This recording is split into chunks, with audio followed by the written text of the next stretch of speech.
All right, so as I showed you, everything's a super tight fit. So this.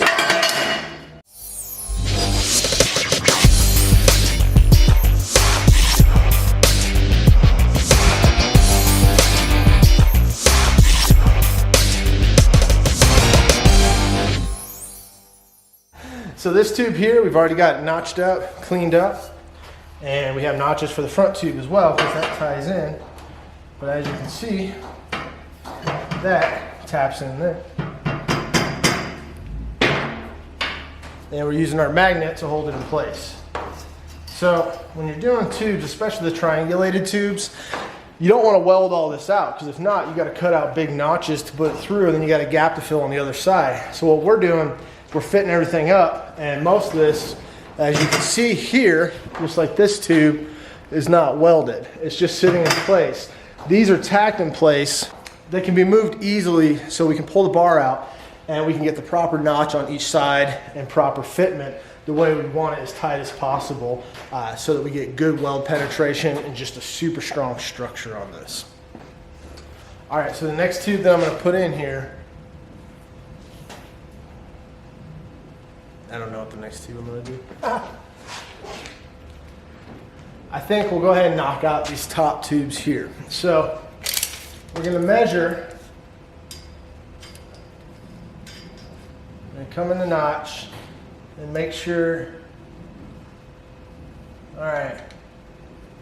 So I got 24 and 8. That gives me adequate overlap and will give me 50% of the tube diameter notched onto the other tube. So I've got my tube cut. Went ahead and cleaned up the ends with some emery cloth, then hit it with a Scotch-Brite, made sure there was no burrs, and then hit the whole thing with a Scotch-Brite to make sure we've got a clean piece of metal to work with. You want to always clean up the ends of your tubes to make sure that all the mill scale is off. So the way we're going to do this is we've made our mark, and here is the center line of where we're going to V into. Essentially, this tube's going to go here, and this tube, not this tube, this tube is going to go here. So that will essentially be the structure. As you can see, everything's overcut a little bit, and we're going to start notching once we get our angles figured out. We want to ensure that when we notch, we have roughly about a 10% overlap, so these two tubes come together. Otherwise, what happens is if you did them separately here, you can actually create a shear point in this. When you look at a lot of trophy trucks and go-fast cars, the notches overlap by about 10 to 15% of the tube diameter, and doing this ensures a full penetration weld and does not create a shear point here. The first thing I'm going to do is I'm going to go ahead and take this bar out.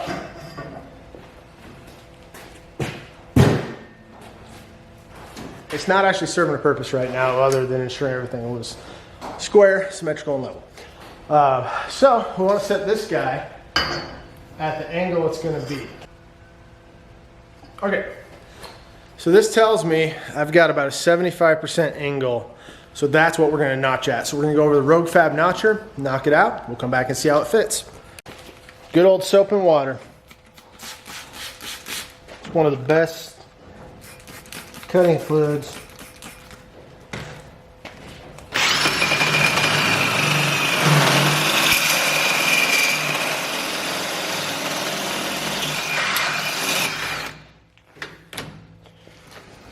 All right, so just like that, we've got our initial notch. So let's go clean it up.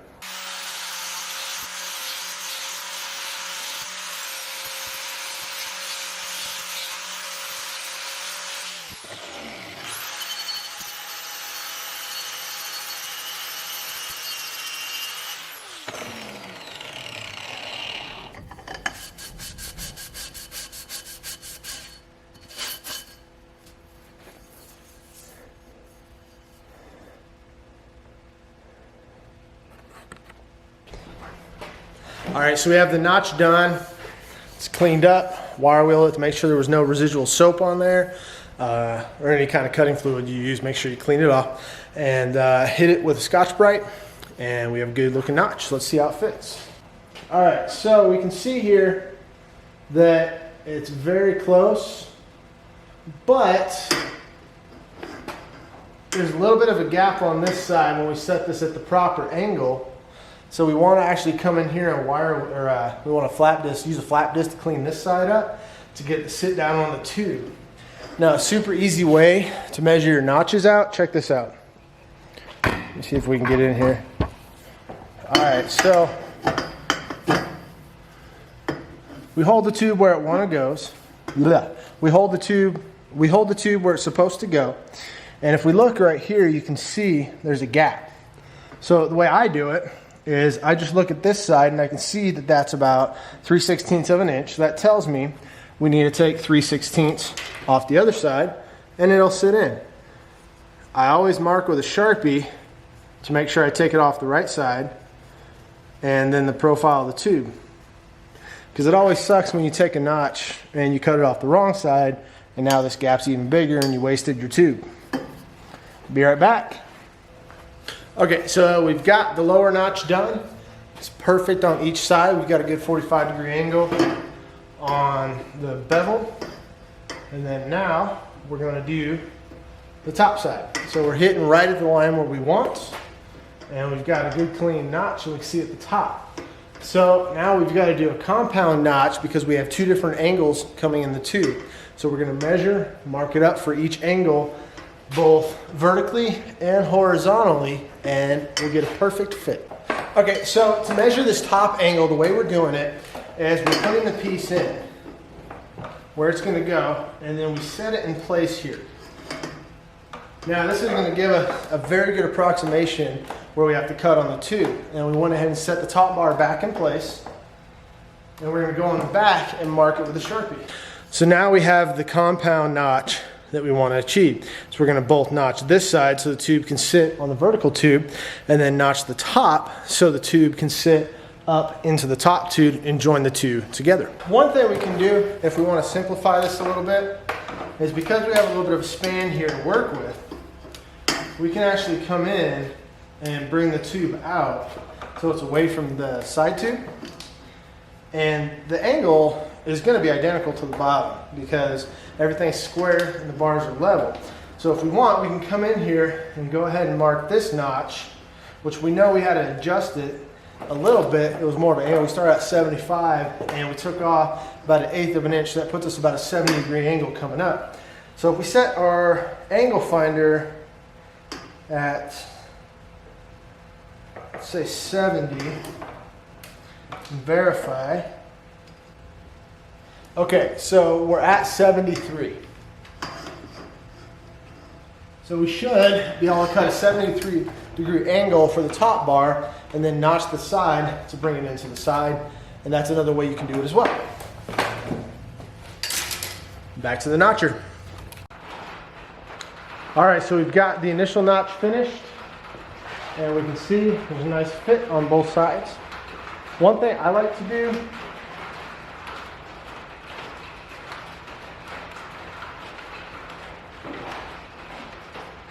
Alright, so we can see that we now have the tube placed.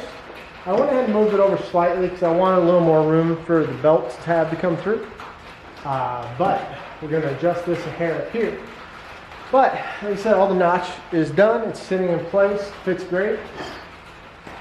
One thing I like to do on my notches, this might be a little excessive, but I always like to come in with the right angle and make sure that they're level across from side to side. Is this a big deal? No, you can eyeball it. I just like to do this way to make sure I have a more clean, precise notch. So the only thing we have left on this piece now is we're going to cut a slight notch on this side. The way it fits up, I really like it, but I want to bring it into the outer tube to fuse those together a little bit better. So when we weld it, we get a better fusion and a better joint. So to do that, we use our Sharpie, and we're simply going to remove a small section up there like so, and notch it a little more. So I'm gonna go hit it with a flat disc. We'll be right back.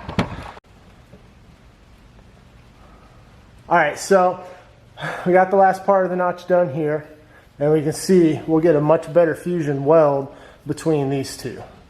So that is how it's gonna sit. Closer. There we go. Nice fit, top. Oops. Nice fit bottom. And at that point, this tube is now done.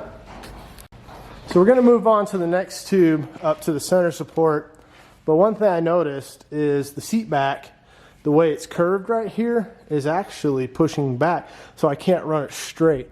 So I've got to measure it out, and most likely I'll put just a slight bend in the tube to come around the seat so we can get up here from the center joint down to our joint here we want them to meet. All right, so made a slight change here. Nothing was lining up the way I wanted it to for the belt. So the belt comes through, you'll have a tab right here for the upper bracket to bolt onto. So I went ahead and actually notched this, modified the angle a little bit, and I brought it up. So now the inner tube here that's coming down at this notch is gonna come out more. So we had to get the angle. I can see that I'm gonna have to put a bend just ever so slightly up here. And then we'll notch here, and we should be good to go. So we're gonna measure it out, put a slight bend in it, notch it, and we should have that tube good to go.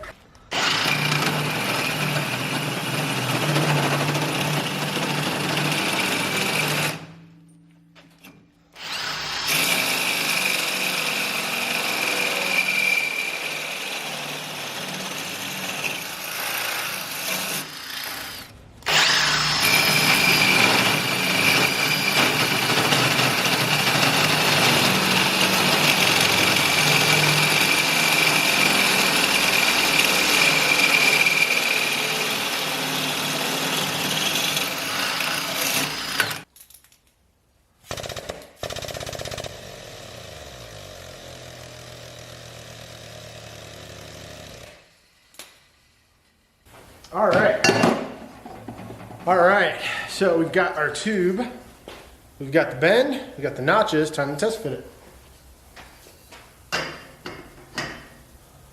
Okay, so we can see as we push it in to get the angle, it's pushing up on the tube a little bit. So we're gonna clean up this notch, tie it in there, and then we should be good to go. So we got the tube. Let's clear the back of the seat. One thing we did change is the separation here. It was getting too tight for the gap for the seat belt to come through. So what we're going to do is these tubes will meet here, and then we're going to add a gusset between these two tubes, and that'll keep this tube from ever being a shear point. All this cage is DOM. Somebody had messaged me asking. This is all 120 wall, and then the lower substructure, all this, the thicker stuff, that's 180 wall. We want it strong for rocks because this is a car that's going to be bouncing off rocks. The other thing we did also is the belly pan, we tried to make this super smooth going up through it. So you can see the transition here. Let's see if I can get down there. It's fairly flat. There's a little bit lower, but it's fairly flat. And we're going to coat this in the, we're going to attach, it's the UHMPE material. It's the plastic. And so this should have a super slick, smooth bottom for it to glide over the rocks, kind of like the razors do. So hoping that works out good. But yeah, we got 3 more tubes in. Gonna knock out the lower tubes and then go from there. We'll go ahead and tack all this in place. And then I'm actually going to cut the tacks for this section. We'll pop these out. Actually, these aren't even...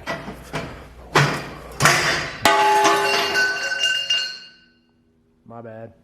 So we're going to pop those tacks and pull the top section off, and we're going to knock out the lower V here, and that should be a good chunk of this rear bracing section we need to do. So I'm going to get that knocked out, and I'll be back. Boom. Okay, so we got these 4 tubes in here. One thing we did differently is we needed to go a little wider here to have room for the belt to come through. So what we did is we went ahead and started a gusset here. And this is going to be plated flat, so there's no shear point here. So these guys will be all tied in. There'll be a plate on the back and the front. And then coming off the back, there'll be a tab for the seat belt. So leave that there. Then we brought the tubes down, tied them in, and pretty happy with how it all turned out. This guy took about it was like 4 or 5 notches, but it's nice and clean all the way around. So we got that in. Had to bend that tube for the seat, so we have that clearance now, but overall, definitely happy with it. It's coming together. Added some structure and getting there. Got to clean up the notch just a little bit on the top. Make sure this is all nice and square before we burn that in. But we'll get that tacked up soon. And yeah, this is definitely going to add a lot of strength to the back of it. So next up, start working on the sidebars.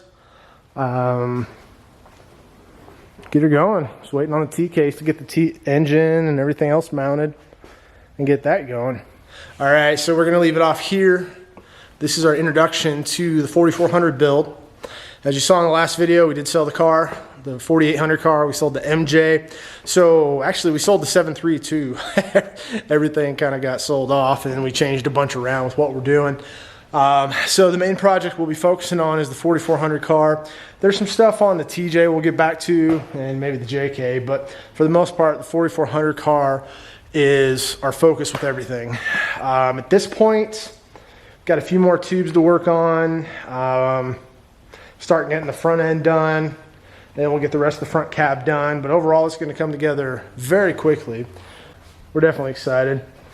Just got a few more parts we need to get in, and we can really go to town on it. All right, make sure you like and subscribe. Don't forget, we have the contest going at 1,000 subscribers. We'll be doing a giveaway. We're only like 30 away, so make sure you subscribe. And in the meantime, you can also follow us on Facebook, Instagram. We post up pretty much daily, just about. And then on Facebook, we have all our auctions that we do too. So if you want to get some great gear and get some great deals, hit us up there. But with that, we'll see you next time.